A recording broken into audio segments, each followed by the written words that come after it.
Good afternoon, ladies and gentlemen. You don't have to sit down, but I do have a few words to talk about and want to let you know about some things here, so feel free to still wander around, look around, but you're going to have me talking in the background for a few minutes. This afternoon, one of the other things I wanted to talk about was another major component of our vision, and that talks about getting our students out into the community. And in particular, this is one component that we call service learning. I'm sorry, I know it inside and out. Service learning, and it is a project that this past year that I think we had, I'm looking at my notes here, about 90 some odd different projects that went on around the district with hundreds and hundreds of students all working on their curriculum, but doing it kind of in service to the community. Now, I am going to introduce Jed Bloom in just a moment, not quite yet, to have him explain a little bit about his program. But prior to that, I wanted to point out a display to the right of the screen up above there. Has an awful cliche up here, down east, and a wicked looking clock there, okay, that was presented to us by the First Lady from the state of Maine for excellence in service learning. And it's quite an award that we're very proud of. It was presented back in April, and it was presented for the amazing things that we've done with service learning, which Jed will be talking about. But I would be remiss if I didn't say that so much of that came from Jed's efforts. And I really want to give him a round of applause for all that he's done.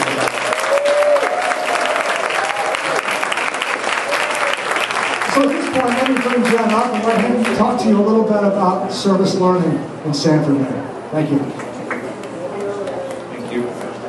Okay, so we're doing really good. We won the best service learning in the state from the governor. And I just feel really lucky to have the job that I have, because I get to work with really good teachers and really good students that are doing amazing things for the town. You're going to see a video in a little bit. There's some pictures over there. There's a slideshow running if you want to see some photos of kids doing awesome stuff. But every day something, or almost every day something happens. There's a few things that didn't make the video because the video was made a few weeks ago. And one of the I just want to talk about it real quick is second graders at Lafayette, about 50 second graders or 40 something second graders at Lafayette went out in a downpour, I mean a very torrential downpour, and planted about 100 dogwood shrubs to build cottontail habitat. And I just think it was a really awesome project, and it didn't make the big slideshow. So like I said, stuff's happening every day. I just wanted to share what I did today. Took about 12 students from 7th and 8th grade students. We walked up to McDougal Orchard, and if you ever drive by McDougal's on Hanson's Ridge Road, depending on which way you're driving, if you're right to the left, sort of that far side, there's a very large garden, about smaller than a football field, but bigger, much bigger than a basketball court. So you can kind of visualize that. That we planted, and all that, the food that comes from that garden is going to be given to folks that need it. It's called Harvest for the Hungry. We're looking at, the cadets are going to be a big part of that over the summer there. They're going to be kind of taking care of that garden over the summer. Students planted it, students will field it in the fall, and again, all the food that's planted there is going to, or harvested from there is going to go to mostly veterans and other folks in the area that they need some extra food. So, it's a really good project. I feel very lucky to work with teachers and students that are doing such great things. I'm going to hope this video works. The main part about this slideshow is basically to show sort of what service learning is, because we know what service is, we know what learning is, but service learning is sort of, it's that and then some. It's really, it's basically taking students, taking their units that they have to learn, and making those units so that they're solving real problems, and they're going through a process where they're investigating those problems, using research skills, and then coming up with an action plan and actually doing something to solve a community problem. So you'll see some examples, and you'll see some text, and yeah, then I'll talk to you again.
again, we're not done. There's still more problems to solve. There's still more learning to be done. So if you have an idea, or if you think you can be a community partner that can help out with a project, or if your teacher is interested in doing a project, or a student who's interested in doing a project, please let me know.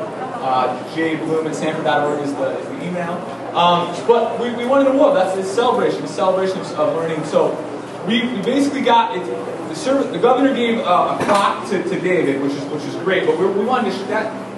David was only part of the winner of the award. We all won it. For anybody who did a project, really won that award for Sanford. So we're trying to spread this award out. So if you were a student that did a project, we got a certificate for you, which is great. You can throw it in your scrapbook, or put it on your wall, whatever you want to do. There's a certificate. The problem is we had like 700 kids or 550 kids do projects.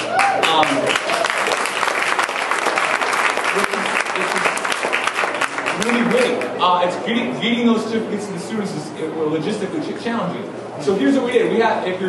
We told teachers that had students did a project, they won the award. So we had a bunch of kids whose teachers gave their names to us. We got your award. Some teachers didn't have a chance to get their names to us, so we have some blank ones. We'll write your name on it. So if you're a kid and you're here and you think you did a service learning project, we're going to ask that you kind of come on down. You want to just line up sort of like in this general area? You're going to line up in this sort of general area, and we're going to get you your award. Tell us your teacher's name. We'll get you your award. If we don't have it, we'll make it. We'll get it out to you. So really, let's just a handful of these kids as they're coming down, because they did it.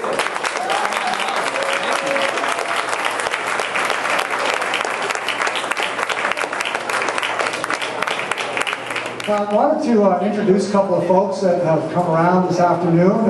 First of all, we have two musicians that have been providing background music for us. They are Jordan Zuby and Victoria Bill. Would you please stand up and take it out? There we go. Thank you, folks. I'd also like to recognize a couple of special guests today. We have Jim Nyman, who's our interim town manager and also the executive director of the Sanford Economic Growth Council. I know, did I get it right? There it is. Now I'm looking around, I see the director of the YMCA in town, Andy Orazio. I'd like to recognize him. There we go, thank you. This is Don Jameson leaving the grounds. That's our school board chair. You caught him. Okay. And I wanted to recognize Kendra Williams, also on our school committee. There we go. And I see I have a lot of staff left by, so I know we have some public still here, but a lot of staff. I want to thank all of you folks for hanging out through the whole 3-hour session here. And of course, if you've had a chance to look at these displays, they're pretty amazing. And certainly, if you wanted to know a lot about our vision, this is where you can find out about it tonight. There she is. And Marguerite Hurley, also on our school committee. There we are. You can run, but you can't hide. There we go. All right, so we're here today to celebrate. And we've been celebrating all afternoon. Many of us are a little high on chocolate cake, I think, and frosting. We've cut a cake twice now, and we're about to cut our third ones shortly. Our vision is called Learning for Life, and it's a vision that we've been working on for the last couple of years, but this year we really wanted to make a point to talk about and highlight our progress on it. And I bring it up because we found out several years ago that we're doing a really good job on hitting the 3 R's, the reading, writing, and arithmetic, but there was so much more that we found out that needed to be done. And the research that we were doing said, you know, there's more to that than just the straight academics, and we really need to talk to our students about a variety of new skills for the 21st century, such as collaborative learning, being able to team with each other, problem solving, being able to utilize technology, and so forth. And so much of that is now being incorporated into our vision. Part of what we've been very fortunate about this year is we've received an award from the Nellie Mae Education Foundation to the tune of $3.75 million to help us get towards that vision. And we have 3 folks here from the Nellie Mae Foundation that I'd like to introduce. I'm just going to say their first names, but there's Delia, Danielle, and Cheryl. So there they are. So give them a big round of applause, and thank you for your support.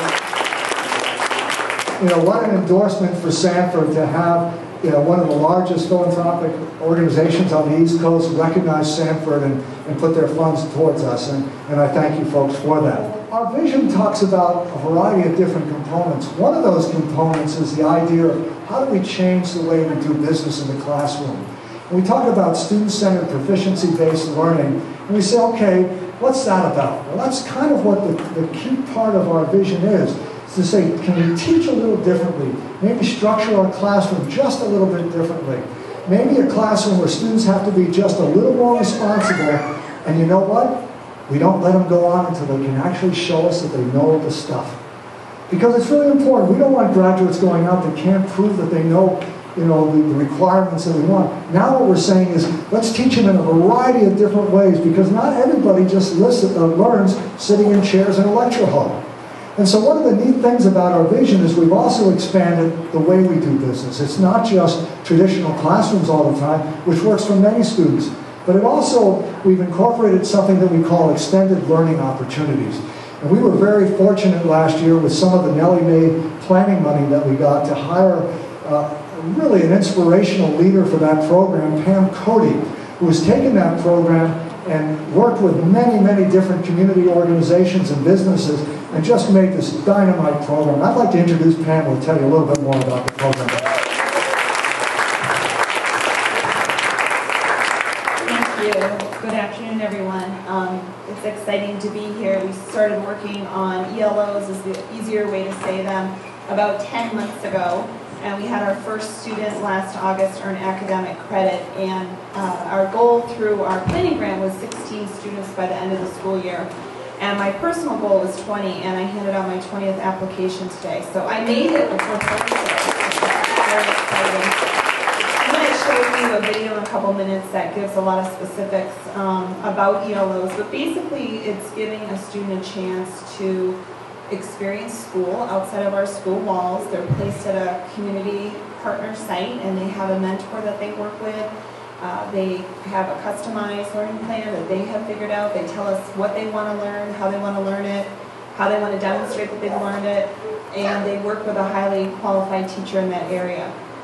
And they can earn credit in core and elective classes. So it's been an exciting time.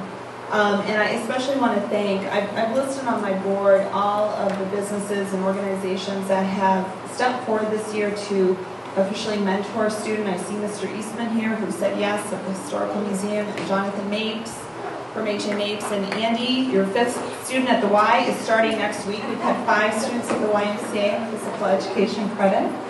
And there were so many, I would say there were about 35 businesses this past year that played some role in helping me figure this out. So thank you for that. I do hope to double that number next year. So if you're here from a business and you want to know how you can partner with Sanford Schools, my display is right there. There's a sign up, my cards are there. I'd love to talk to you about what we can do. And I think at this point I will show the video, give you some details.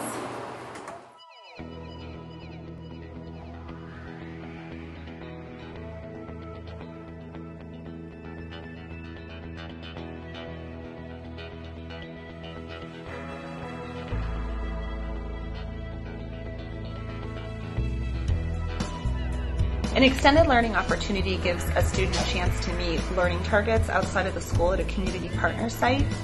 And it provides a student with a really valuable experience because it becomes very relevant to them, because they get to be a part of the process in planning how they're going to learn, and they have a lot of choices in how they're going to demonstrate their learning at the end of the ELO.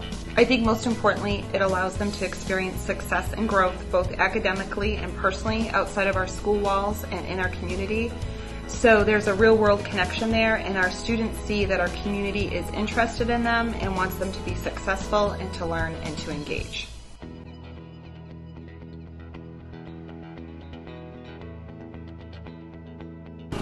I'm Dr. Cote, Sylvie, owner of the Ridge Animal Hospital, and I was approached by Pam Cote of the ELO program for students in the Sanford schools to get academic credits for real-world experience. And I thought it was a great project, great learning opportunity for the children, because there are times in your life where if you go work somewhere and learn the ins and outs of it, you may truly not like it. So it'll help also the children to take a path into something that they may truly enjoy. And there's nothing more important than experiences. I also have 2 children in the Sanford schools, and I'm hoping that they will be able to use this program as well. The 2 students that I had were great.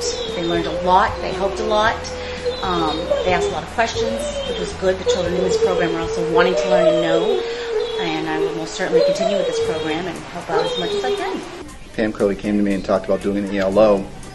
I was pretty hesitant, and what's happened in working with Morgan is that I think that it was a good program in terms of it was student-centered, and it gave, when you look at extended learning opportunity, it gave her a chance to take something that she was really interested in and take it a step further by working at the vets, by doing research. And it gave us a chance just to communicate what works best for her. And that way the ELO worked. I've been working at my vet's doing surgeries and just helping out, being almost like a vet tech assistant, and it's been really helpful to learn kind of what I'll be doing later in life, and it's definitely steered me toward where I want to go, and it's been a process learning how I learn best. So the centered learning around me kind of made it easier for everyone to figure out just what works best for all of us. I volunteered to do an ELO with Pam and Kyle because I wanted to give an opportunity to a student to show how they could accomplish a standard through a different way. So through Teacher Discovery Day, I went to Genest, talked to Chris about what he was doing there and said, well, this is all geometry. These are all the standards that my students could accomplish just going there and visiting and doing an internship. So when I had that student Kyle say, well, I'm doing this, we sat down, we all talked about it, and it came out to being an awesome project. He used Compass Learning to fill in those gaps of different math standards that wasn't necessarily going to be shown through all of his projects, but would be able to be shown through Compass Learning.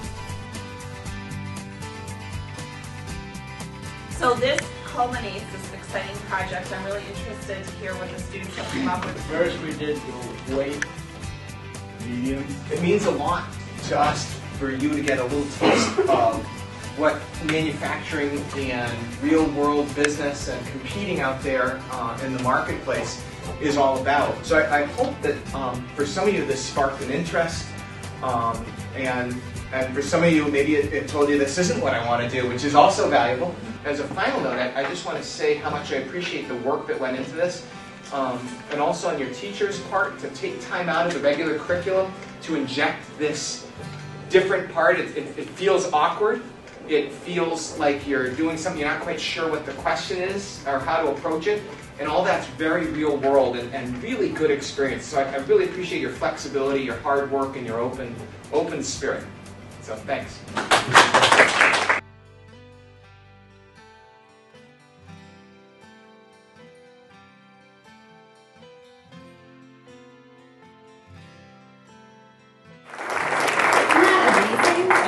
I forgot a really special thank you as I watched that video. All the teachers that came forward, this was a pilot program, and I had to really go out and talk with teachers, and so many teachers and administrators embraced this.